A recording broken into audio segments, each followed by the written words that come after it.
जी हाँ बहनों भाइयों, राजेश राज बानों की प्रस्तुति बेहतरीन एल्बम चुम्मू चुम्मू लागेला, जिसके गीतों को आवाज दिया है आवाज के जादूगर बुधमन सन्यासी और संगीत से सजाया है मनोज गुमला।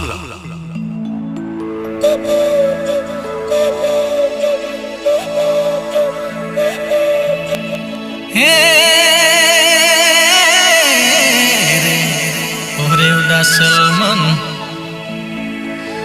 मोर कोनो नखनीर लगाते गुगु चुपड़की बोले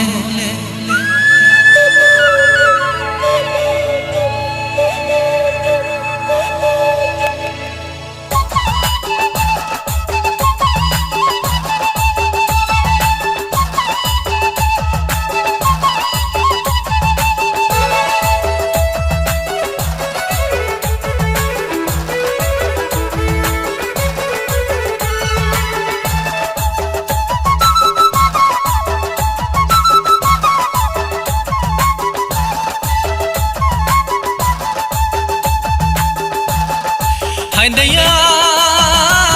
ए गणी ए सना गुगुचु पड़की बोले मोर कोनो नखनीर लगाते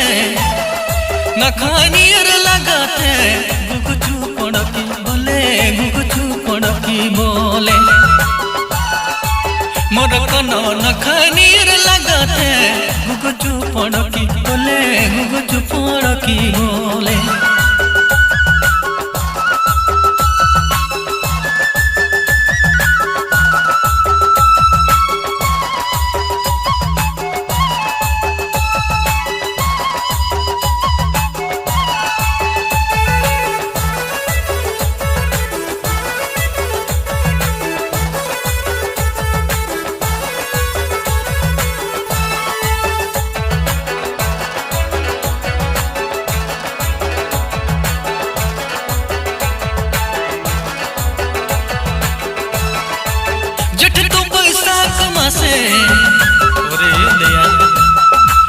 जट तो बैसाख मासे सुखल यागा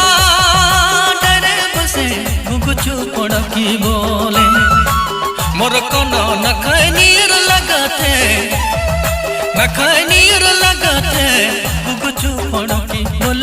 गुगुचु पड़की बोले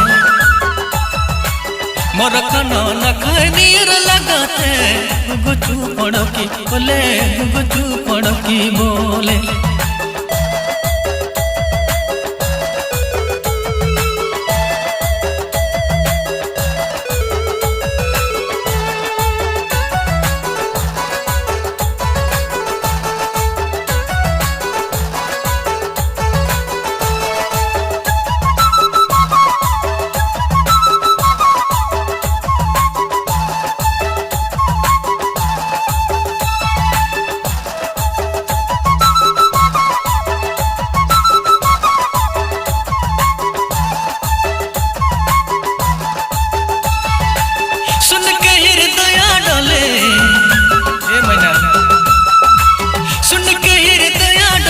छतिया में साले गुगुचु पड़की बोले मोर कोनो नखनीर लगाते गुगुचु पड़की बोले मोर कोनो नखनीर लगाते गुगुचु पड़की बोले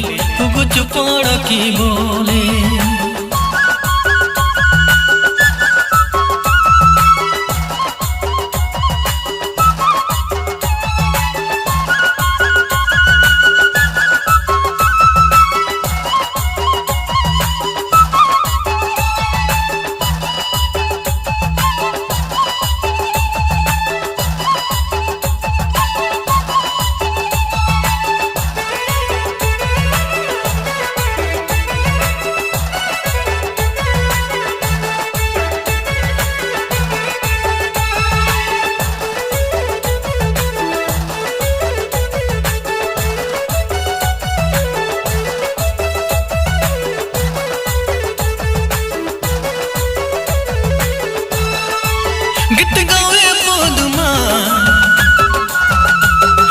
गावे पदुमान दुनिया मोर सुनसान गुगु चुपड़ की बोले मोर कनो न खाए नीर लगाते गुगु चुपड़ की बोले गुगु चुपड़ की बोले मोर कनो न खाए नीर लगाते गुगु चुपड़ की बोले गुगु चुपड़ की बोले गुगु चुपड़ की बोले गुगु चुपड़ की बोले गुगु चुपड़ की बोले गुगु चुपड़ की बोले।